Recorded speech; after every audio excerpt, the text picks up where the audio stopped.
नमस्कार दोस्तों, स्वागत है आपका आपके अपने YouTube चैनल पर। तो दोस्तों, राजस्थान बीएसटीसी एग्जाम 2024 के रिजल्ट को लेकर आप सबके लिए इस समय की बहुत बड़ी अपडेट आ रही है। साथ में ही दोस्तों, नॉर्मलाइजेशन को लेकर काफ़ी सारे स्टूडेंट कमेंट कर रहे थे, सर नॉर्मलाइजेशन के कितने अंक बढ़ने वाले हैं। तो इसको लेकर हम इस वीडियो में बात करेंगे, और इसके अलावा कट ऑफ क्या रहेगी general, OBC, SC, ST category के हिसाब से।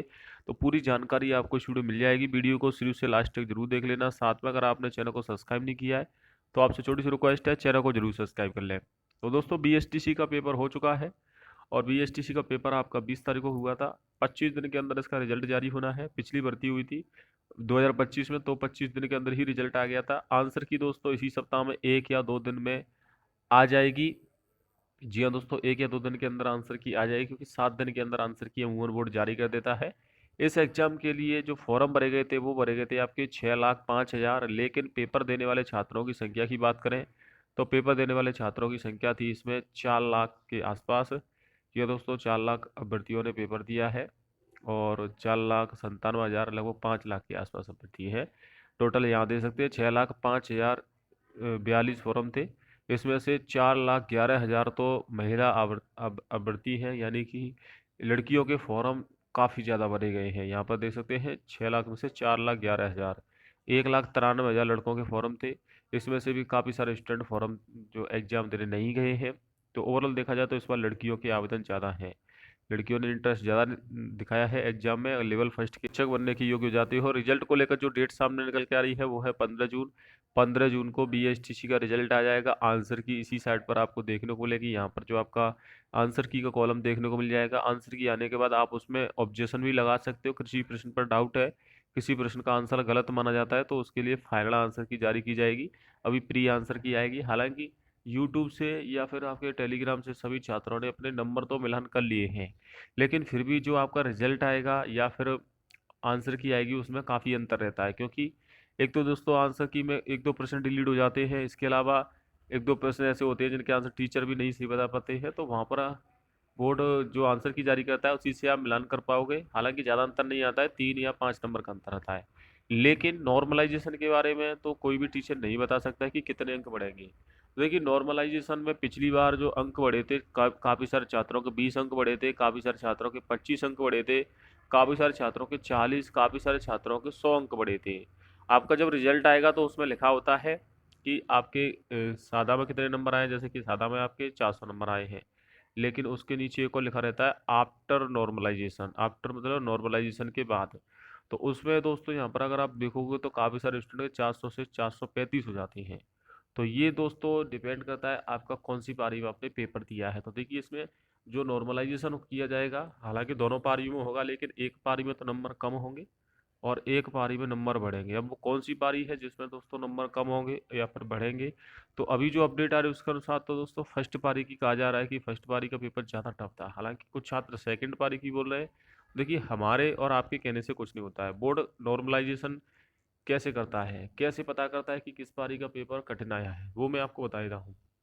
देखिए, एवरेज अंक निकाले जाते हैं, औसत अंक। जिस पारी के औसत अंक ज़्यादा आता है उसको पेपर को सरल माना जाता है। जैसे कि किसी पारी का औसत अंक मान लीजिए 400 आ रहा है, यानी कि उस पारी में औसत अंक 400 निकल के आया है, और किसी पारी का एवरेज अंक आपका 380 आ रहा है। तो जिसका औसत अंक 380 आ रहा है, यानी कि औसत छात्रों के नंबर 380 आ रहे हैं, तो वहाँ पर उस पेपर को, उस पारी के पेपर को टफ माना जाता है। तो फिर क्या किया जाता है कि इसमें से अंक कम कर दिए जाते हैं। जैसे कि इसमें से आपके 10 अंक कम कर दिए तो आपके हो जाएंगे 390, और 380 वालों के 10 नंबर बढ़ा दिए जाएंगे तो इनके भी 390 हो जाएंगे। तो इस प्रकार से बीच का जो रास्ता निकाला जाता है उसे नॉर्मलाइजेशन कहा जाता है। तो इस प्रकार से औसत अंक निकाला जाएगा आपकी पारी का।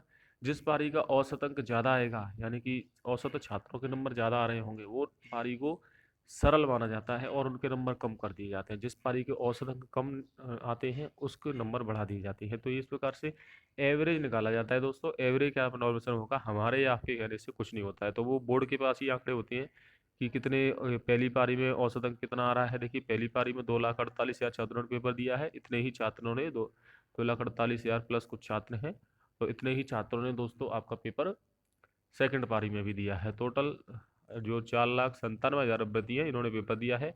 यानी कि लगभग अगर देखा जाए तो 5 लाख छात्र हैं, 26,000 सीटों के लिए कंपटीशन में रहने वाले हैं।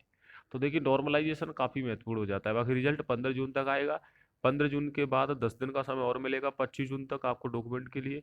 फिर आपकी काउंसलिंग स्टार्ट हो जाएगी। जब आपका रिजल्ट आएगा तो उसके नीचे काउंसलिंग आईडी लिखी होती है, उससे आपको काउंसलिंग करा सकते हो। काउंसलिंग के लिए आपको 3,000 रुपये और आपको काउंसलिंग आईडी होना जरूरी है, यानी कि रिजल्ट होना जरूरी है, तो आपको काउंसलिंग करा सकते हो। बाकी बीएसटीसी में इस बार सीटें बढ़ने को लेकर अपडेट आ रही है, उसको लेकर मैं अलग से अपडेट वीडियो बना दूंगा। अभी 26,000 सीटें हैं, तो 26,000 सीटें तो क्या होगा दोस्तों, इसमें जब आपका रिजल्ट आ जाता है तो जितने भी पूरे राजस्थान में 377 कॉलेज हैं, उन कॉलेजों से स्कूटनी फॉर्म भरवाए जाते हैं कि आप के यहाँ कॉलेज में सारी व्यवस्थाएं छात्रों के लिए, सभी यहाँ पर जो पूरी बंदोबस्त है, तो उसकी जानकारी के लिए सभी कॉलेज से जो आंकड़े मांगे जाते हैं, तो उसमें कुछ अगर नए कॉलेजों को मान्यता मिली होती है तो वो उस कॉलेज में अप्लाई कर सकते हैं। तो बीकानेर जो विभाग है जो आपको कॉलेज देता है, कॉलेज अपडेट करता है, क्योंकि प्री डीएड की जो एग्ज़ाम है वो तो आपका महावीर खुला विश्वविद्यालय कोटा कराता है, लेकिन जो कॉलेज आपको दी जाती है, काउंसलिंग कराई जाती है, वो बीकानेर विभाग के द्वारा कराई जाती है। बीकानेर विभाग ही आपको कॉलेज प्रोवाइड कराता है, क्योंकि इसका जो मेन ऑफिस है वो बीकानेर में ही है। तो वहाँ से आपको यहाँ पर जो कॉलेज है वो आवंटित की, जो पंजीकरण शिक्षा विभाग की जो ऑफिस है राजस्थान बीकानेर में है, वहाँ से आपको कॉलेज अलॉटमेंट की जाती है। फिर आपको यहाँ पर कॉलेज दी जाती है। तो इस बार हो सकता है 3,000 के आसपास अपडेट आ रही है, उसके अंदर 3,000 सीटें बढ़ सकती हैं। अगर 3,000 सीटें बढ़ेंगी तो दोस्तों लगभग 3,000 नए छात्रों को मौका मिलेगा। देखिए अभी 377 कॉलेज हैं, 25,970 सीटें, यानी कि 30 सीटें कम है, बाकी ओवरऑल 26,000 हम मान के चल सकते हैं। और इस बार दोस्तों छात्रों की संख्या पिछली साल से कम है। पिछले साल 5,50,000 ने पेपर दिया था, इस बार पेपर दिया है 4,97,000 ने, यानी कि 50,000 के आसपास छात्र पिछली साल से कम आए हैं इस बार। हालांकि पेपर की अगर मैं बात करूं तो पिछली साल से पेपर थोड़ा सा टफ आया है, पिछली साल की बात कर रहा हूं। लेकिन अगर मैं बात करूं दोस्तों, इसमें पेपर तो टफ आया है आपका, लेकिन क्या इस पर कट ऑफ कम होगी? कट ऑफ कम इसलिए नहीं हो सकती क्योंकि तैयारी करने वाले छात्र बहुत हैं। लगातार इस बार तैयारी करने के लिए पिछली साल से ज़्यादा समय मिला है, तो इस बार तैयारी अच्छी हो गई है छात्रों की। और जितनी आपको पता है तैयारी अच्छी होती है, कट ऑफ उतनी ज़्यादा हाई चली जाती है। ओवरऑल भी 82% छात्रों ने पेपर दिया है। यहाँ आप देख सकते हो 4,97,149 अभ्यर्थियों ने पेपर दिया है। अभी 26,000 सीटें हैं, लेकिन रिजल्ट आने के बाद जब आपकी काउंसलिंग के लिए डॉक्यूमेंट मांगे जाएंगे कॉलेज से तो सीटें बढ़ सकती है। इस बार लड़कियों ने रिकॉर्ड तोड़ फॉर्म भरा है, 68%, लगभग 70% आप मान सकते हैं लड़कियों के फॉर्म है 100 में से, यानी कि लड़कियों की कट ऑफ लड़कों से ऊपर भी जा सकती है, इसमें कोई भी दोहराई की बात नहीं है। बाकी अगर मैं बात करूं दोस्तों नॉर्मलाइजेशन, तो नॉर्मलाइजेशन मैंने बता दिया है, एवरेज अंक के आधार पर होगा। कट ऑफ आपकी फर्स्ट लिस्ट की अलग जाती है, सेकंड लिस्ट की अलग जाती है, थर्ड लिस्ट की अलग जाती है, 3 लिस्ट आती है। कॉलेज कौन कौन सी है पूरे राजस्थान में, इसकी अपडेट वीडियो मैं जल्द ही आपके लिए लेके आने वाला हूँ। उसके लिए आपको चैनल को सब्सक्राइब करना पड़ेगा। आपको आपके ज़िले की कॉलेज बताने वाला हूँ कि आप जिस ज़िले में रहते हो, जो आपके सभी ज़िले हैं, उन सभी ज़िलों में कौन कौन सी कॉलेज बेस्ट है, आप किस कॉलेज को आपको बनना चाहिए काउंसलिंग कराते समय, ताकि आपको कम नंबर पर भी कॉलेज मिल सके। काफ़ी सारे छात्र गलती करते हैं कि ज़्यादा नंबर होने पर भी उनको कॉलेज नहीं मिल पाता है, और कुछ छात्रों को उनसे कम नंबर होने पर कॉलेज मिल जाता है। तो वो कैसे होता है, क्या गलती करते हैं छात्र, कि आपको गलती नहीं करनी है बीएसटीसी में, वो इस वीडियो में आपको बताने वाला हूँ। उसके लिए आपको चैनल को सब्सक्राइब करना पड़ेगा। नेक्स्ट वीडियो उसी पर आने वाली है। जय हिंद, वंदे मातरम।